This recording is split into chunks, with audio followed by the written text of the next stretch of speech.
In the summer of 1791, a 41-year-old princess sat in a manor house in Sussex, England, completely safe.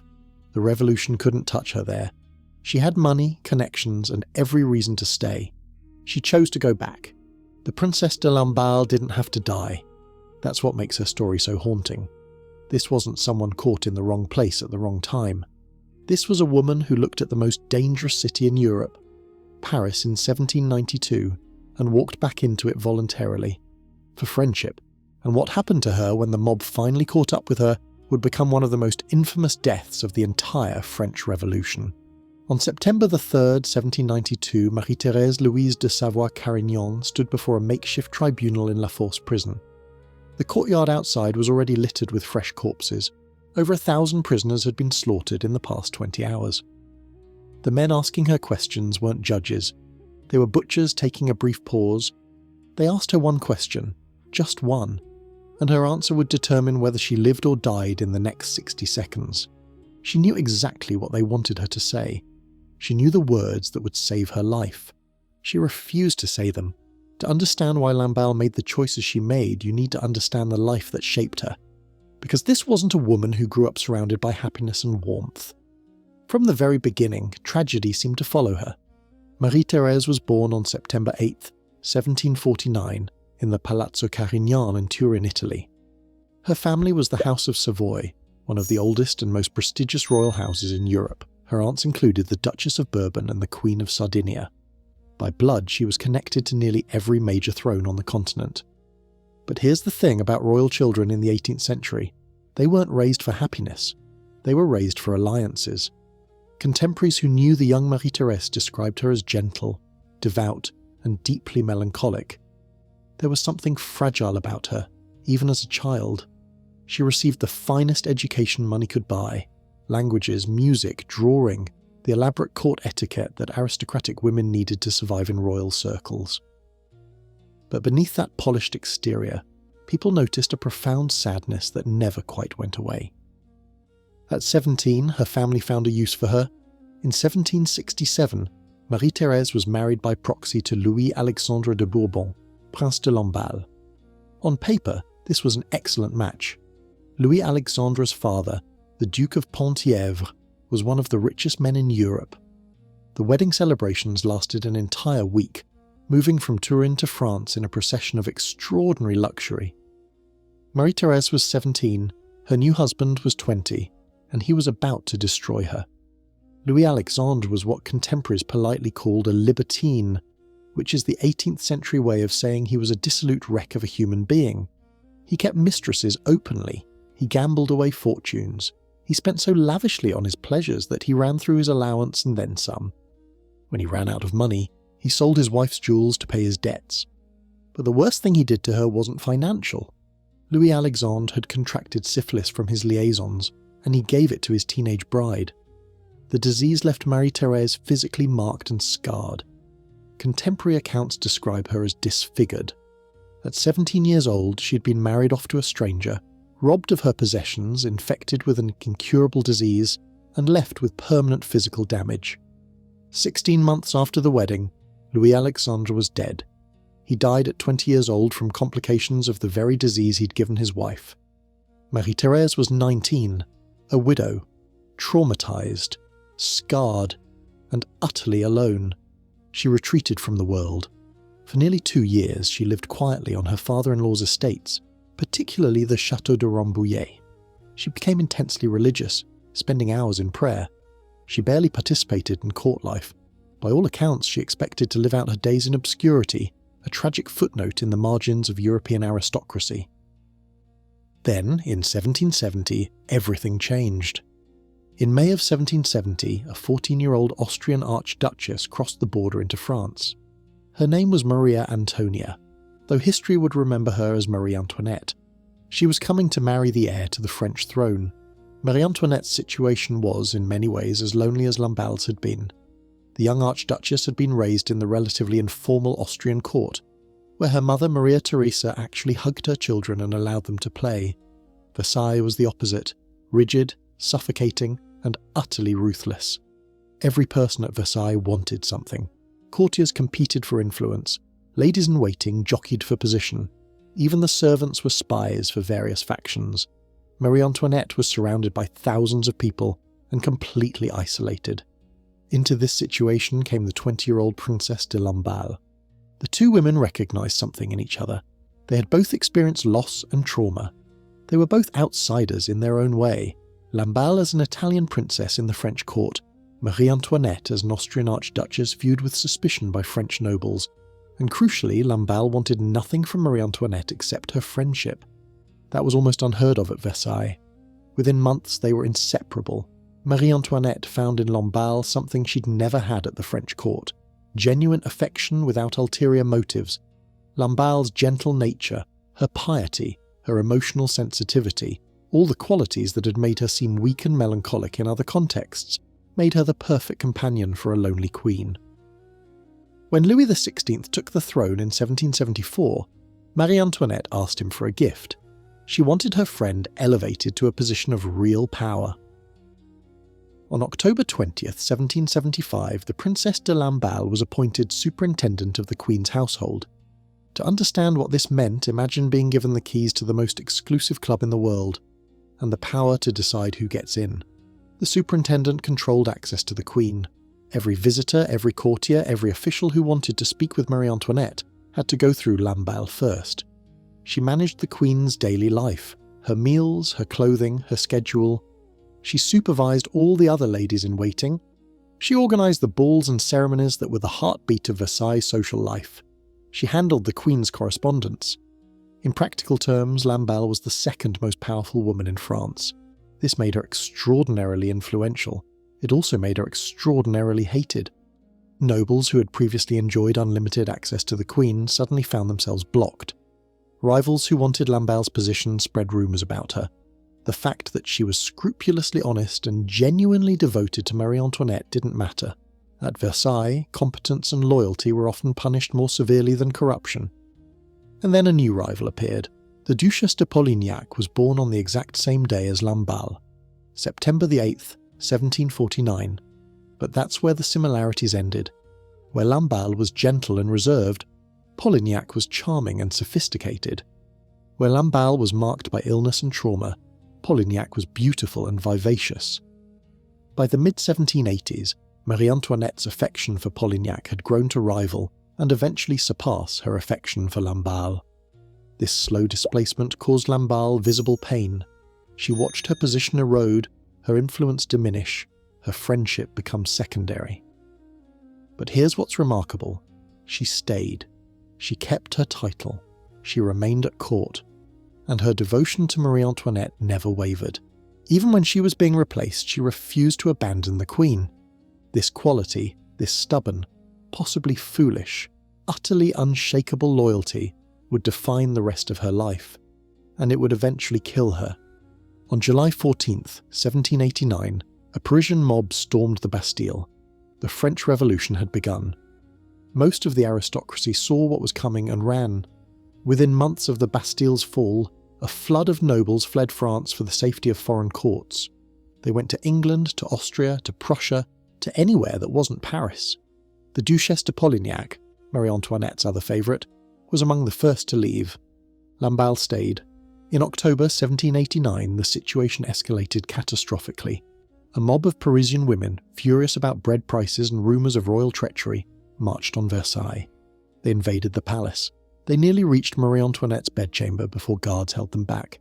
The next morning, the royal family was forcibly removed from Versailles and brought to the Tuileries palace in Paris. They were now prisoners in everything but name, and still Lamballe stayed. She accompanied the royal family to the Tuileries. She remained by the Queen's side as the situation grew more dangerous by the month.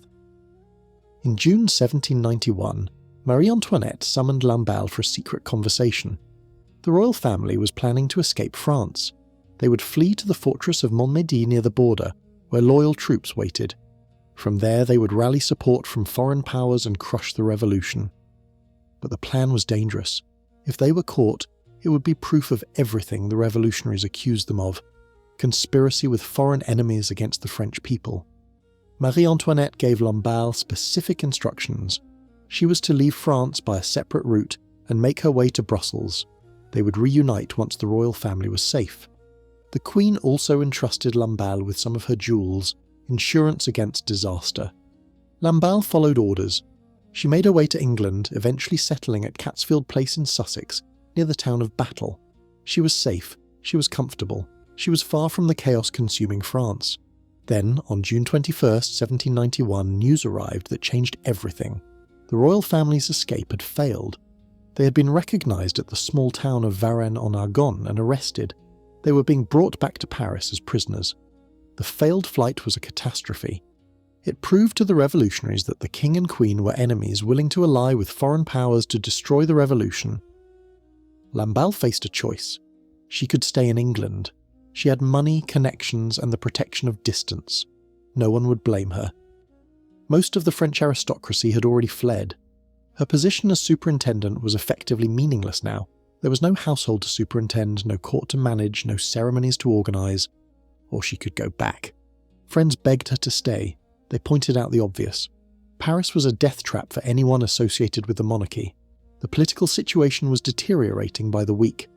Going back was suicide. Lamballe listened to their arguments. She understood the risks, and then she packed her bags. She returned to France in late 1791 or early 1792, making her way back to the Tuileries to rejoin Marie Antoinette. The Queen was now essentially a prisoner, watched constantly, her every move scrutinised by revolutionary guards. Lamballe didn't care. She was where she belonged. For the next several months she functioned as the Queen's closest confidant and support. Her salon became a gathering point for the dwindling number of royalists still in Paris. She and Marie Antoinette spent their days together, two women waiting for a disaster they could see coming but couldn't prevent. The summer of 1792 was when everything fell apart.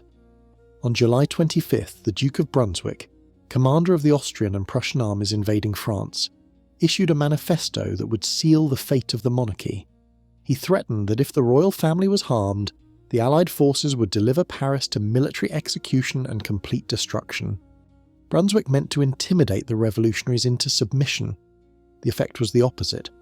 Parisians read the manifesto as proof of what they had always suspected. The king was a traitor, conspiring with foreign enemies to massacre his own people. Republican sentiment, previously confined to radical circles, became the dominant ideology almost overnight. Throughout August, as Prussian armies advanced and French fortresses fell, panic gripped Paris. The common people believed foreign invasion was imminent, and they believed the royal family was secretly welcoming it. On August 10th, 1792, the revolution entered its bloodiest phase. That morning, between 30,000 and 40,000 armed sans-culottes, provincial federates, and National Guard members stormed the Tuileries Palace. The royal family was defended by approximately 900 Swiss guards. The mob overwhelmed them. Between 600 and 800 Swiss guards were massacred in the fighting. The king ordered the survivors to surrender, hoping to prevent further bloodshed. It didn't matter. The revolutionaries slaughtered them anyway. By noon, the royal family had fled to the National Legislative Assembly seeking refuge. By evening, they were imprisoned in the Temple Tower, a medieval fortress that would be their prison until their deaths. The Princesse de Lamballe was at the Tuileries that morning. She was with the Queen when the attack began. In the chaos of the palace's fall, she was separated from Marie Antoinette and arrested. For the next 9 days, she was held in temporary detention, not knowing whether each day would be her last. On August 19th, Lamballe was brought to the temple for interrogation. Marie Antoinette, imprisoned in an adjacent section, learned that her friend was there. She begged the revolutionary authorities to allow Lamballe to stay with her. The Queen pleaded that Lamballe was a royal relative, that she posed no threat, that keeping them together was a simple mercy. The authorities refused. During her interrogation, Lamballe was questioned about plots and conspiracies. Had she known about plans to massacre Parisians? Was she aware of treasonous communications with foreign powers? She conducted herself with dignity, denying knowledge of any plots. It didn't matter what she said. The revolutionaries had already decided what would happen to anyone connected to the Queen. After the interrogation, Lamballe was transferred to La Force prison in the Marais district. She was held with common criminals, forgers and political prisoners in conditions that were crowded, filthy and brutal. She would spend her final 2 weeks there, waiting. To understand what happened to Lamballe, you need to understand the mass psychosis that gripped Paris in early September 1792. On August 23rd, the fortress of Longwy fell to the Prussian army. On September 2nd, Verdun fell. Paris was now essentially undefended. The foreign armies were coming, and nothing stood between them and the capital. At the same time, revolutionary leaders spread a rumour that would prove catastrophic. They claimed that the prisoners in Paris's jails, approximately 1,200 to 1,600 people, were planning to break out, murder the families of revolutionary defenders, and welcome the foreign armies into the city. This prison plot was entirely fabricated, but people believed it. Jean-Paul Marat, the radical journalist, had been calling for violence against enemies of the revolution for years. In early September, his newspaper demanded a new bloodletting larger than that of August 10th. On August 31st, the Committee of Surveillance voted to arrest over 4,000 suspects. On September 1st, the Paris Commune declared an emergency and ordered all able-bodied men to assemble the following day. The stage was set for mass murder. On September 2nd, 1792, around 2:30 in the afternoon, armed mobs attacked the prisons of Paris. They went systematically from prison to prison: the Abbaye, the Carmelite convent where 150 priests were held, the Châtelet, and La Force. Within the first 20 hours, over 1,000 prisoners were dead. The mobs organised what they called trials, grotesque parodies of justice. A prisoner would be dragged before a hastily assembled jury of revolutionaries. They would be asked a few questions. They would be demanded to swear an oath. Based on their answers, or simply on the mood of the crowd, they would either be declared acquitted or sentenced to death. At some prisons, these trials lasted only minutes. At La Force, the process was slightly more elaborate, sometimes lasting up to 15 minutes per prisoner. The victims were not primarily political prisoners. Historians have established that approximately 72% were non-political. Forgers, debtors, beggars, mentally ill persons, women and children. About 17% were Catholic priests. Only around 11% were genuine political prisoners with royalist connections. The September massacres, while framed in revolutionary rhetoric, were largely indiscriminate killings driven by mob frenzy. On the morning of September 3rd, 1792, the second day of the massacres, the Princesse de Lamballe was brought before the ad hoc tribunal at La Force prison. The courtyard outside was a nightmare. Bodies lay piled on the ground, many still warm. Blood pooled between the cobblestones. The men who would judge her had spent the past 20 hours killing. She was asked to identify herself. She gave her name and her former position, Princess, Lady-in-Waiting to the Queen. They asked her about the plots of August 10th. What did she know of plans by the royal family to massacre Parisians? She reportedly replied, "I don't know if there were plots on August 10th, but I know I have no knowledge of them." Then came the question that would decide everything. The tribunal president made the standard demand: swear allegiance to liberty and equality, and hatred to the king, the queen, and royalty. This was the test. Prisoners who took this oath, who renounced the monarchy and swore hatred to the royal family, were sometimes released. Those who refused were killed. Lamballe knew exactly what was at stake. She had spent 2 weeks in La Force, listening to the sounds of the prison, hearing the rumours of what was happening in the streets. She understood that the men in front of her had already murdered hundreds of people and would think nothing of adding her to the count. All she had to do was say the words, swear hatred to the king and queen, denounce the woman she had spent 20 years serving, save her own life. According to eyewitness accounts, she replied, "I will gladly swear to liberty and equality, but I cannot swear hatred to the king, the queen, and royalty. It is not in my heart." Some accounts record a slightly different version of her final words: "I cannot answer to this. Whether I die sooner or later is a matter of indifference to me. I have made the sacrifice of my life." Either way, her meaning was clear. She would not betray Marie Antoinette, not even to save herself. The tribunal president responded with the coded phrase used for death sentences: "Release her." This was the signal. Actual acquittals were announced with "Vive la Nation." When they said release her, they meant release her to the mob outside. Lamballe was escorted to a door that opened onto the prison courtyard. What she saw when that door opened must have been beyond anything she could have imagined.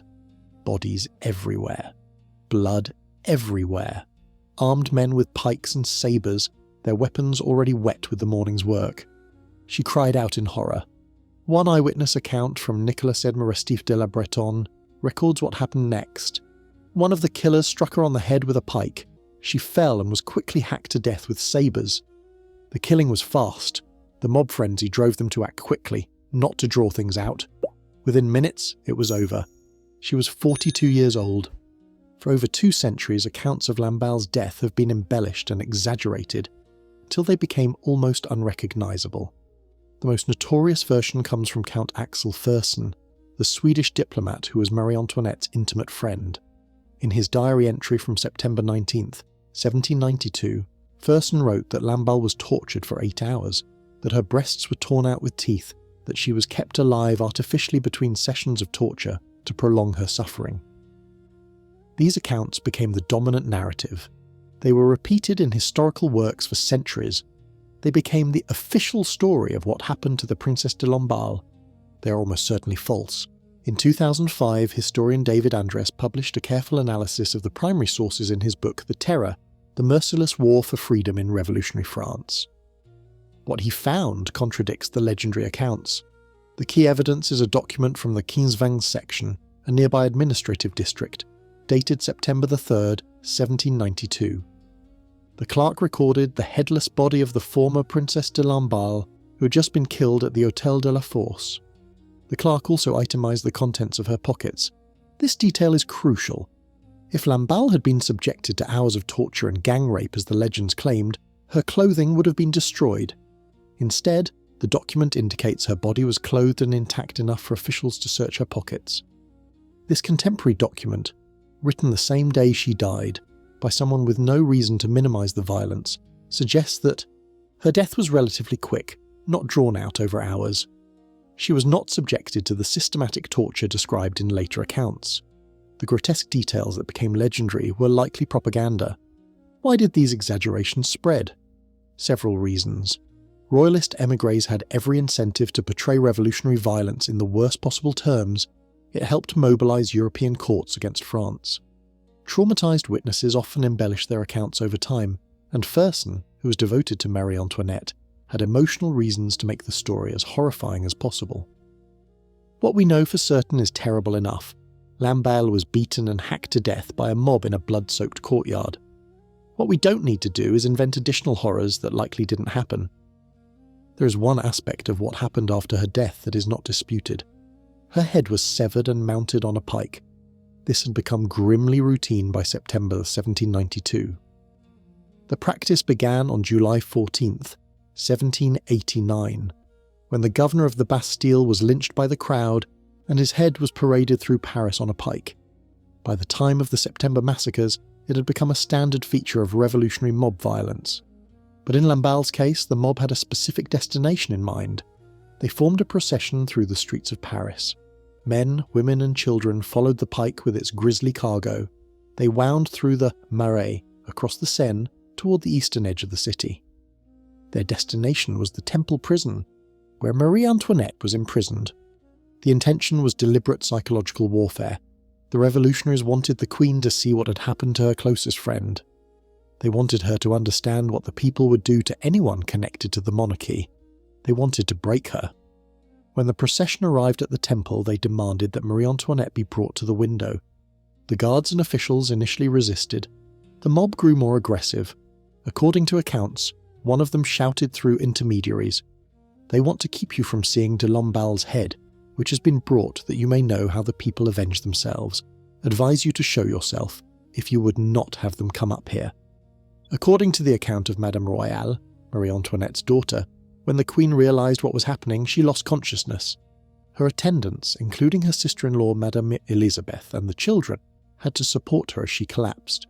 This was described as the sole moment when her firmness abandoned her. Throughout everything else, the storming of Versailles, the imprisonment, the failed escape, the fall of the Tuileries, Marie Antoinette had maintained her composure. She had faced down mobs. She had endured captivity with dignity. She had watched her world collapse and kept her spine straight. But seeing her best friend's head on a pike broke something in her. The psychological impact was catastrophic. According to those who saw her in the following months, she was never the same. Her health deteriorated rapidly. Her hair began to turn white. The woman who had once been the most glamorous queen in Europe became a hollow-eyed prisoner waiting for her own death.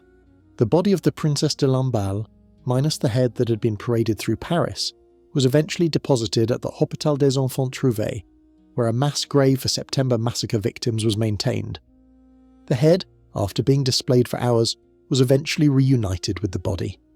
Later, the Duke of Penthièvre, Lamballe's father-in-law, who had somehow survived the revolution, succeeded in retrieving her remains. He gave her a proper burial in the family crypt in the Cathedral of Dreux, where her dissolute husband had been buried 24 years earlier. It was a final irony. In death, she was reunited with the man who had infected her, robbed her, and made her a widow at 19. 14 months after Lamballe's murder, on January 21, 1793, King Louis XVI was executed by guillotine. 9 months after that, on October 16, 1793, Marie Antoinette followed him to the scaffold. By the time of her execution, the Queen's hair had turned completely white. She was 37 years old, but looked decades older. She'd spent her final months in the conciergerie prison, kept in harsh conditions, separated from her children, watched constantly by guards. She went to her death with remarkable composure. When she accidentally stepped on her executioner's foot climbing onto the scaffold, she apologised. "Pardon me, sir. I did not do it on purpose." Those were her last words. The woman she had spent her final years grieving, the friend who had chosen to return from safety to die beside her, had been dead for 13 months. Whether Marie Antoinette thought of Lamballe in her final moments, we cannot know, but we know she never forgot her. We know she never recovered from seeing that head on the pike. The September massacres killed somewhere between 1,176 and 1,614 people over 4 days. Most of them were not political prisoners. Most of them had committed no crimes against the revolution. They died because they were in the wrong place when a city went mad with fear. The massacres prefigured what was coming. Within a year, the reign of terror would begin, systematic state-sponsored violence that would kill over 40,000 people. The guillotine would become the symbol of revolutionary justice. Suspicion alone would become grounds for execution. But the September massacres were different from the terror. They weren't organised state violence. They were mob violence, chaotic, indiscriminate, and utterly savage. The Princesse de Lamballe became a symbol in death. To royalists, she represented the cost of loyalty, the price of refusing to abandon those you love. To revolutionaries, she represented the arrogance of the aristocracy, the corruption of a system that elevated people by birth rather than merit. Neither side saw her as a person. Neither side cared about the melancholic girl from Turin who had been married off at 17 to a man who destroyed her. Neither side cared about the widow who found friendship with a lonely queen. Neither side cared about the woman who could have saved herself and chose not to. They only cared about what she symbolised. Here's what I keep coming back to. That moment in England. That moment when she heard the news about Versailles, when she knew the royal family had been captured, when she understood that going back meant almost certain death. She had money. She had connections. She had a comfortable life waiting for her in Sussex. She could have lived to old age, far from the blood and chaos of revolutionary Paris. Instead, she packed her bags. Not because she thought she could save Marie Antoinette, not because she had some plan to rescue the monarchy. She went back because that's who she was. Because 20 years earlier, a lonely Austrian teenager had needed a friend, and Lamballe had been that friend, and she wasn't going to stop now.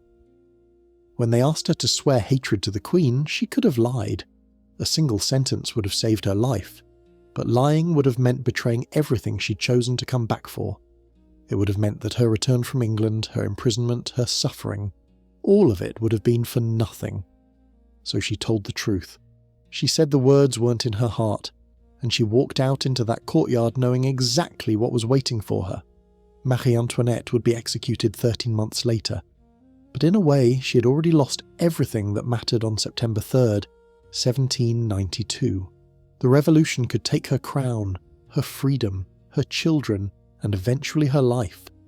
But they had already taken the one person who had loved her without wanting anything in return. The Princesse de Lamballe's trial lasted only minutes. Her death took only moments. But the choice that brought her to that courtyard, the choice to return when she could have stayed safe, that's what 200 years of history hasn't been able to forget. The September massacres were just the beginning. The real terror, systematic, state-sponsored, industrialized, was still a year away, and the man who would orchestrate it had watched the massacres with interest, learning what was possible when fear and ideology combined. His name was Maximilien Robespierre, and his own end would be just as sudden and just as violent.